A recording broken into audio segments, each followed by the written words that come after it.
사람은 누구나 겉으로는 좋은 모습만 보이려 하지만 특정한 상황에서는 숨겨진 본성이 드러나기 마련입니다.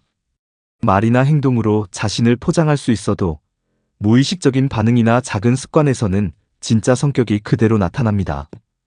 우리는 살아가면서 수많은 사람을 만나지만 그중 누가 믿을 만한 사람인지 혹은 거리를 둬야 할 사람인지 판단하는 것은 쉽지 않습니다. 그래서 오늘은 상대의 본성을 파악할 수 있는 5가지 색다른 방법을 소개해 드리려고 합니다. 작은 행동 속에서도 사람의 진짜 모습이 드러난다는 사실 알고 계셨나요? 지금부터 함께 확인해 보시죠. 1. 농담에 대한 반응을 보라. 사람의 본성을 알아보는 방법 중 하나는 농담에 대한 반응을 살펴보는 것입니다. 농담은 단순한 유희나 재미를 위한 도구가 아니라 사람의 가치관과 성격을 엿볼 수 있는 중요한 요소가 됩니다. 같은 농담이라도 사람마다 받아들이는 방식이 다르고 그 반응 속에서 진짜 성향이 드러나기 때문입니다. 우선 농담을 긍정적으로 받아들이는 사람들은 대체로 열린 마음을 가진 경우가 많습니다. 그들은 유머를 하나의 소통 방식으로 인식하며 가벼운 농담에 웃으며 반응하는 여유를 가지고 있습니다. 이런 사람들은 감정적으로 안정적이며 상대와의 관계를 긍정적으로 유지하려는 성향을 보입니다. 또한 다른 사람의 농담을 받아들이는 태도에서 상대에 대한 배려심도 드러납니다. 가령 자신이 불리한 상황에서도 농담을 웃으며 넘길 수 있다면 이는 심리적 유연성을 갖춘 성숙한 사람이라는 증거입니다. 반면 농담을 부정적으로 받아들이거나 과하게 반응하는 사람들은 감정 조절이 어려운 경우가 많습니다. 특히 작은 농담에도 예민하게 반응하며 쉽게 화를 내거나 기분이 상하는 사람들은 스트레스 관리가 미숙하거나 자존감이 낮을 가능성이 큽니다. 이는 자신의 감정을 스스로 조절하기보다는 외부 요인에 의해 쉽게 영향을 받는다는 것을 의미합니다. 이런 성향을 가진 사람들은 대인관계에서도 갈등이 잦을 수 있으며 상대방의 말과 행동을 부정적으로 해석하는 경향이 있습니다. 또한 농담을 공격적인 방식으로 사용하는 사람들도 주의해야 합니다. 누군가를 비하하거나 조롱하는 농담을 즐기는 사람들은 상대를 배려하는 마음이 부족하거나 타인을 통해 우월감을 느끼려는 경향이 있을 수 있습니다. 이러한 유형의 사람들은 대체로 권위적인 성향을 띠며 본인의 유머 감각을 정당화하기 위해 상대의 기분을 고려하지 않는 모습을 보이기도 합니다. 만약 이런 농담을 반복적으로 하는 사람이 있다면 그 사람의 본성이 상대를 배려하기보다는 지배하려는 성향이 강할 가능성이 높습니다. 한편 농담을 자주 하지만 타인의 감정을 세심하게 고려하는 사람들도 있습니다. 이들은 농담을 통해 분위기를 부드럽게 만들고 사람들과 친밀감을 형성하려 합니다. 하지만 중요한 것은 그들이 상대의 기분을 얼마나 신경 쓰는지입니다. 예를 들어 특정한 주제에 대해 상대가 불편해하는 기색을 보일 때 이를 빠르게 인지하고 농담의 방향을 조절할 수 있다면 그 사람은 사회적 감수성이 높은 사람일 가능성이 큽니다. 반면 상대가 불편해하더라도 농담을 멈추지 않는다면 이는 공감 능력이 부족하다는 신호일 수 있습니다. 또한 농담을 통해 상대의 자존감을 세워주는 사람들도 있습니다. 긍정적인 유머를 사용하여 타인을 격려하고 분위기를 화기애애하게 만드는 사람들은 건강한 대인관계를 유지하는 데 능숙합니다. 그들은 농담을 하면서도 상대를 배려하며 유머를 통해 스트레스를 해소하는 방식을 선호합니다. 이런 사람들은 대체로 주변 사람들에게 신뢰를 받으며 장기적인 인간관계를 맺는 데 유리한 성격을 가지고 있습니다. 결국 농담에 대한 반응과 그 농담을 사용하는 방식은 그 사람의 성향과 가치관을 반영합니다. 누군가가 농담을 어떻게 받아들이고 어떻게 사용하는지를 관찰하면 그 사람의 심리적 안정성, 타인을 대하는 태도, 공감 능력 등을 파악할 수 있습니다. 따라서 일상 속에서 농담을 주고받을 때 단순히 웃고 넘기기보다는 그 반응 속에 숨겨진 메시지를 읽어보는 것도 사람을 이해하는 좋은 방법이 될 수 있습니다. 2. 기다려야 하는 순간을 관찰하라. 기다림의 순간은 사람의 진짜 모습을 드러내는 특별한 시험대입니다.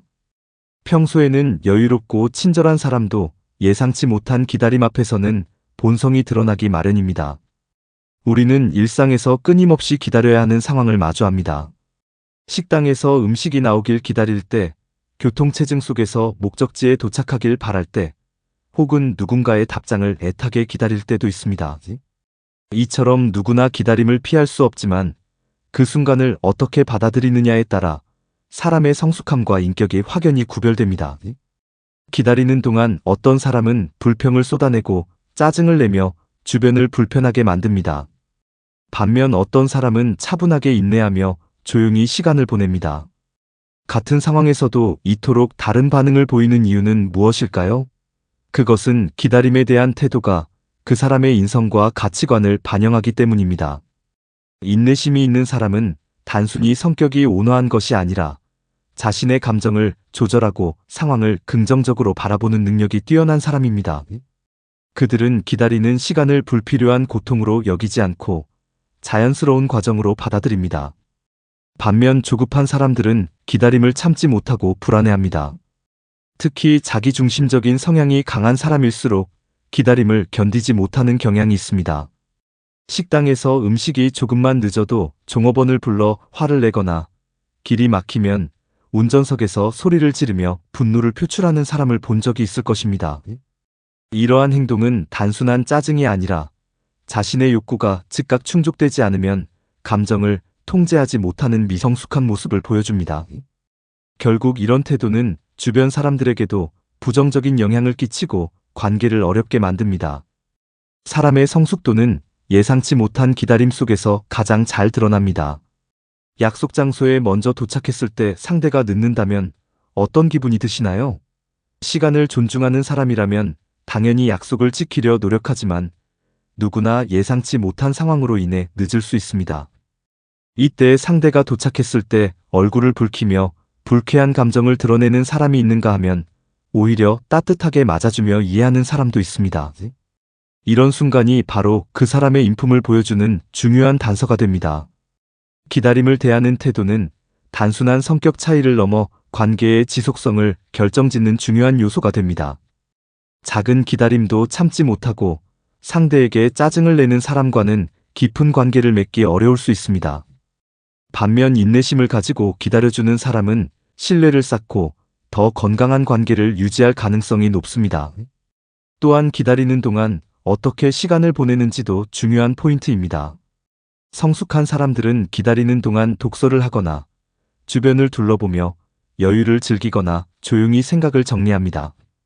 하지만 인내심이 부족한 사람들은 핸드폰을 만지작거리며 불만을 토로하거나 주변 사람들에게 짜증을 내며 부정적인 에너지를 발산합니다. 이는 단순한 습관의 차이가 아니라 삶을 대하는 태도의 차이입니다. 결국 기다림의 순간은 우리 자신을 돌아보게 만듭니다. 우리는 과연 인내심을 갖춘 사람인지 아니면 작은 기다림에도 쉽게 짜증을 내는 사람인지 스스로를 점검할 필요가 있습니다. 때때로 우리는 상대의 본성을 파악하는 데 집중하지만 정작 자신의 모습은 놓치고 있을 수도 있습니다. 나 또한 누군가를 기다릴 때 초조해하거나 불만을 쉽게 드러내고 있지는 않은지 돌아보는 것이 중요합니다. 사람의 본성은 화려한 말이나 겉모습이 아니라 사소한 행동 속에서 나타납니다. 특히 예상치 못한 기다림의 순간은 그 사람이 얼마나 성숙한지, 인격적으로 성숙한지 보여주는 가장 솔직한 시험대입니다. 인내심을 가진 사람은 단순히 착한 것이 아니라 감정을 조절할 줄 알고 관계를 소중히 여길 줄 아는 사람입니다. 우리도 기다림을 긍정적으로 받아들이고 이를 통해 더 나은 사람이 되기 위해 노력해야 하지 않을까요? 3. 권력을 가졌을 때 변하는지를 보라. 권력은 사람의 본성을 드러내는 가장 강력한 도구 중 하나입니다. 평소에는 온화하고 배려심이 많아 보이던 사람도 작은 권력을 쥐는 순간 태도가 변하기도 합니다. 반대로 권력을 가지면서도 겸손함과 책임감을 유지하는 사람도 있습니다. 그렇다면 사람은 왜 권력을 가지면 변하는 것일까요? 그리고 권력을 가진 후 태도가 달라지는 사람을 어떻게 구별할 수 있을까요? 사람이 권력을 가지면 변하는 이유는 심리적인 요인과 환경적인 요인이 함께 작용하기 때문입니다. 권력은 단순히 지위나 힘이 아니라 타인에게 영향을 미칠 수 있는 능력을 의미합니다. 즉, 사람들은 권력을 가지면 자신의 결정이 다른 사람들에게 미치는 영향을 실감하게 되고 이 과정에서 성격이 그대로 드러나게 됩니다. 예를 들어 회사에서 막 승진한 사람이 있다고 가정해 봅시다. 평소에는 친절하고 겸손했던 사람이지만 직책이 올라간 후 부하 직원들에게 명령조로 말하고 권위적인 태도를 보이기 시작한다면 이는 권력이 그 사람의 본성을 드러낸 경우라고 할 수 있습니다. 권력을 가진 후 변하는 사람들의 특징은 크게 두 가지로 나뉠 수 있습니다. 첫 번째는 권력을 이용해 자신의 욕심을 채우려는 유형입니다. 이런 사람들은 평소에는 조용하거나 겸손한 척하지만 조금이라도 힘을 가지게 되면 그동안 감춰왔던 독선적인 면이 드러납니다. 대표적인 예가 작은 조직에서 권력을 가진 사람이 주변 사람들을 무시하고 자기 뜻대로 행동하려는 경우입니다. 이들은 권력을 마치 자신의 특권처럼 여기고 다른 사람들을 함부로 대하거나 권력을 남용하려는 모습을 보입니다. 직장뿐만 아니라 동아리 모임, 심지어 친구 관계에서도 이런 모습이 나타날 수 있습니다. 처음에는 함께 어울리던 친구였지만 모임의 대표가 된 후 독단적인 결정을 내리고 주변 사람들의 의견을 무시하는 사람이 있다면 이는 권력에 취한 사례라고 볼 수 있습니다. 반면 권력을 가졌음에도 변하지 않는 사람들도 있습니다. 이들은 권력을 책임감으로 여기고 다른 사람들을 더 배려하려는 태도를 보입니다. 진정한 리더십을 가진 사람들은 권력이 주는 영향력을 인식하되 이를 남용하지 않습니다. 오히려 더 신중하게 행동하며 주변 사람들의 의견을 존중합니다. 이러한 사람들은 조직에서 좋은 리더가 될 가능성이 높으며 동료들에게 신뢰를 받습니다. 작은 권력을 가졌을 때에도 주변 사람들에게 배려심을 보이는 사람이라면 더 큰 권력을 가지더라도 올바른 방향으로 사용할 가능성이 큽니다. 그렇다면 우리는 어떻게 권력을 가진 후 변하는 사람을 구별할 수 있을까요? 방법은 의외로 간단합니다. 상대가 작은 권력을 가졌을 때 어떤 태도를 보이는지 유심히 살펴보는 것입니다. 예를 들어 동아리에서 간단한 역할을 맡았을 때, 프로젝트 팀장이 되었을 때, 혹은 소규모 모임에서 주도적인 역할을 맡았을 때 그 사람이 보이는 태도를 관찰해보면 됩니다. 작은 권력을 가졌을 때부터 독선적인 태도를 보이고 자기 뜻대로만 하려는 사람이라면 더 큰 권력을 가졌을 때도 변할 가능성이 높습니다. 반면 조그마한 힘을 가졌을 때에도 겸손하고 배려심 있는 태도를 유지하는 사람은 신뢰할 만한 사람일 가능성이 큽니다. 또한 권력을 가진 사람이 어떻게 다른 사람을 대하는지를 살펴보는 것도 중요합니다. 권력자에게 잘 보이려는 사람들은 많기 때문에 그 사람은 상사나 영향력 있는 사람들에게는 공손한 태도를 보일 가능성이 큽니다. 하지만 진짜 본성은 힘이 없는 사람들을 대할 때 드러납니다. 예를 들어 직장에서 높은 자리에 있는 사람에게는 예의를 갖추지만 청소하는 분들이나 인턴, 후배들에게 함부로 대하는 사람이 있다면 이는 본성이 드러난 것이라고 볼 수 있습니다. 진정으로 인성이 좋은 사람은 권력의 유무와 상관없이 모든 사람을 존중하는 태도를 보입니다. 이와 관련된 유명한 심리 실험이 있습니다. 스탠퍼드 대학교에서 진행한 스탠퍼드 감옥 실험은 권력이 사람을 어떻게 변화시키는지를 극명하게 보여줍니다. 이 실험에서는 참가자들을 무작위로 교도관과 죄수 역할로 나누었는데 실험이 진행될수록 교도관 역할을 맡은 사람들이 점점 더 권위적이고 공격적인 태도를 보였다는 결과가 나왔습니다. 평범했던 사람들도 권력을 가지자마자 폭력적인 태도를 보이며 죄수 역할을 맡은 사람들을 학대하기 시작한 것입니다. 이 실험은 권력이 사람의 본성을 얼마나 빠르게 바꿀 수 있는지를 보여주는 강력한 사례입니다. 결국 권력은 사람의 본성을 시험하는 도구와 같습니다. 어떤 사람은 권력을 가지면 교만해지고 또 어떤 사람은 더 겸손해집니다.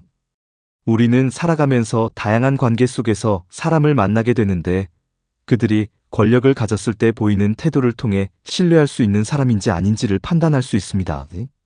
따라서 상대방을 제대로 파악하고 싶다면 그 사람이 작은 권력을 가졌을 때 어떤 태도를 보이는지 주의 깊게 살펴보는 것이 중요합니다. 혹시 주변에서 권력을 가지자마자 변하는 사람을 본 적이 있나요? 아니면 권력을 가졌음에도 끝까지 겸손하고 배려 깊은 태도를 유지하는 사람을 만난 적이 있나요? 우리는 관계를 맺을 때 이런 요소들을 신중히 고려해야 합니다. 권력 앞에서 변하지 않는 사람과 함께할 때 더 건강하고 신뢰할 수 있는 관계를 맺을 수 있습니다. 4. 타인의 비밀을 어떻게 다루는지 보라. 비밀은 인간관계에서 신뢰를 쌓는 중요한 요소입니다. 우리는 살아가면서 다양한 사람들과 관계를 맺고 그 속에서 크고 작은 비밀을 공유합니다. 하지만 모든 사람이 타인의 비밀을 소중히 여기는 것은 아닙니다.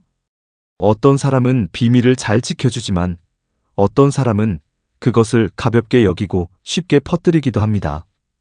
그렇다면 우리는 어떻게 타인의 비밀을 다루는지를 통해 그 사람의 본성을 파악할 수 있을까요? 우선 비밀을 들었을 때의 반응을 관찰하는 것이 중요합니다.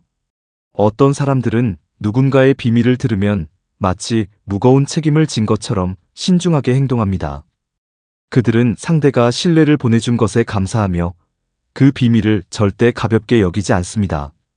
반면 어떤 사람들은 비밀을 듣는 순간부터 이를 다른 사람에게 이야기할 기회를 엿보기도 합니다. 특히 이건 절대 말하면 안 되는 건데라는 말을 습관적으로 하는 사람들은 비밀을 지킬 신뢰도가 낮다고 볼 수 있습니다. 또한 타인의 비밀을 다루는 방식은 그 사람의 공감 능력과 배려심을 보여줍니다.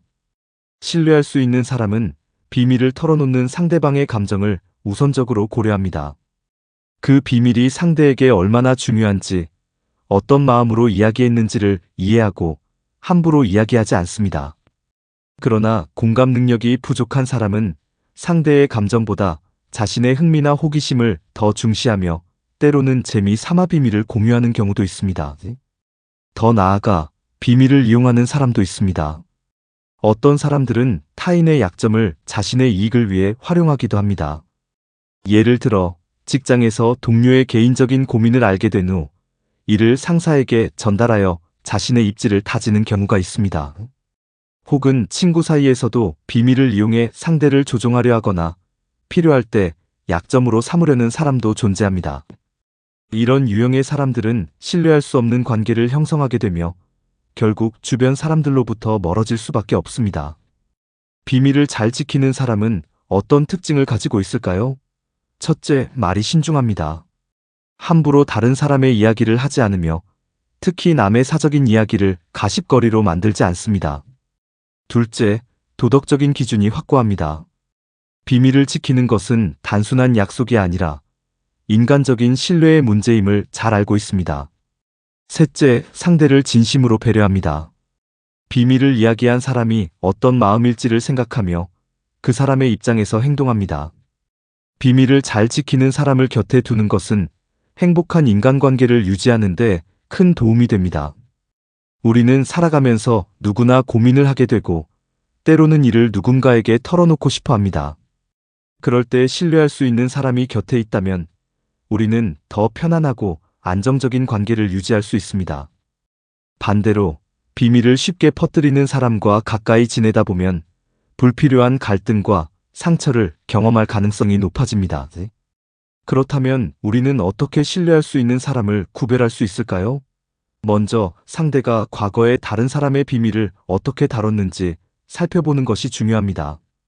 늘 남의 이야기를 쉽게 꺼내는 사람이라면 언젠가 우리의 비밀도 같은 방식으로 다룰 가능성이 높습니다. 또한 비밀을 털어놓기 전에 작은 이야기로 테스트해보는 것도 방법입니다. 가벼운 개인적인 이야기를 먼저 해보고 상대가 이를 어떻게 다루는지 지켜보는 것이죠. 만약 상대가 이를 다른 사람에게 쉽게 이야기한다면 더 중요한 비밀을 맡기지 않는 것이 좋습니다. 비밀을 다루는 태도는 단순히 말하는 습관이나 태도가 아니라 그 사람의 인격과 가치관을 보여주는 중요한 요소입니다. 진정으로 신뢰할 수 있는 사람은 타인의 비밀을 소중히 여기며 그것을 지키는 것이 얼마나 중요한 일인지 알고 있습니다. 그런 사람들과 관계를 맺어야 우리는 더 건강하고 안정적인 인간관계를 형성할 수 있습니다. 결국 비밀을 다루는 방식은 단순한 습관이 아니라 한 사람의 인품을 나타내는 척도입니다. 우리는 누구에게도 쉽게 말할 수 없는 비밀을 나눌 때 그 사람을 온전히 신뢰하고 의지하려 합니다. 그렇기 때문에 우리의 비밀을 존중하는 사람을 알아보고 그런 사람들과 깊은 관계를 맺는 것이 중요합니다. 그리고 스스로도 타인의 비밀을 소중히 여기는 사람이 되어야 하며 그것이 곧 신뢰받는 인간관계를 만들어가는 첫걸음이 될 것입니다. 5. 약속을 지키는 태도를 보라. 약속은 인간관계의 가장 기본적인 신뢰를 형성하는 요소입니다. 우리는 일상에서 크고 작은 약속을 하며 살아갑니다. 친구와의 저녁 식사 약속, 업무에서의 마감 기한, 가족과의 시간 등 다양한 상황에서 약속을 지키는 것이 중요합니다.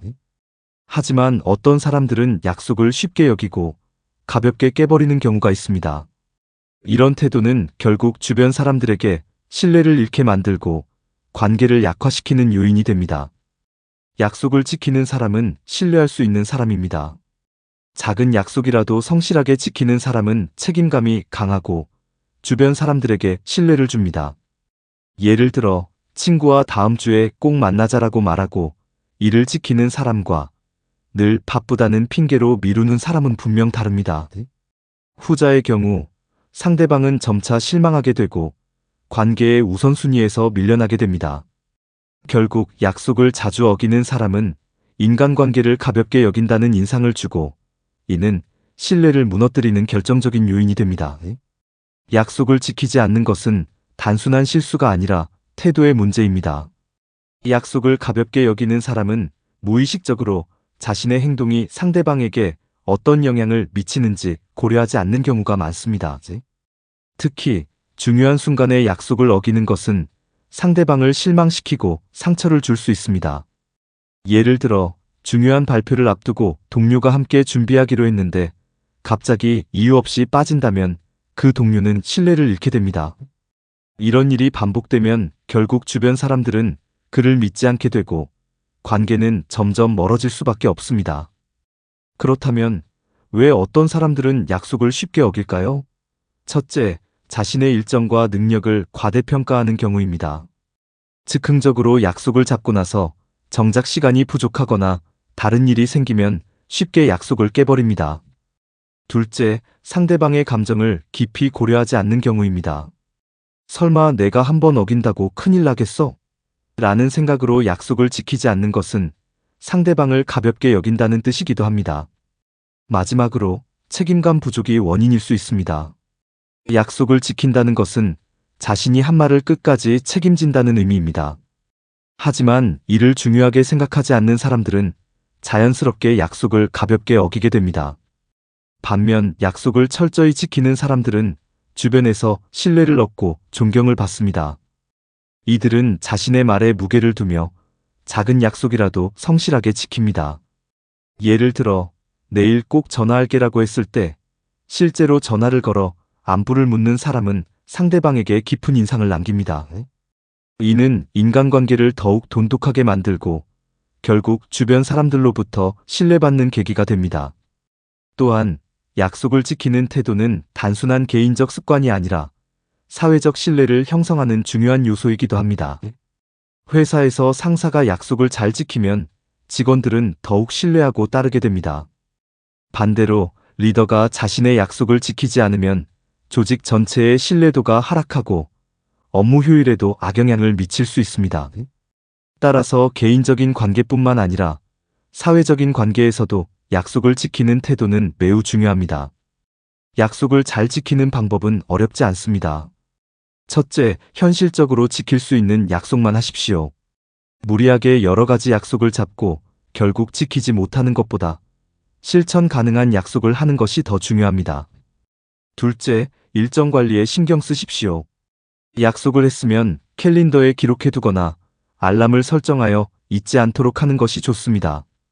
마지막으로 만약 약속을 지키지 못할 상황이 생긴다면 미리 양해를 구하고 정중히 사과하는 것이 바람직합니다.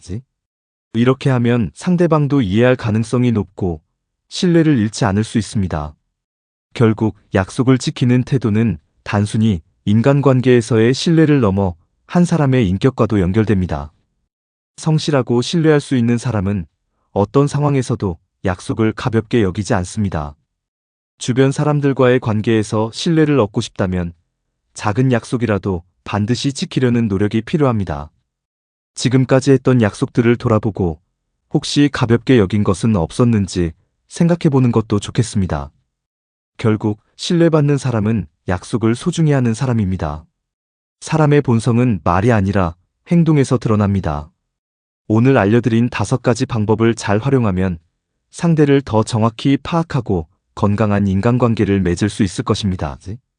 여러분은 사람의 본성을 알아보는 자신만의 방법이 있으신가요? 댓글로 여러분의 생각을 나눠주세요. 영상이 도움이 되셨다면 좋아요와 구독 잊지 마시고요. 지금까지 지식플러스였습니다. 감사합니다.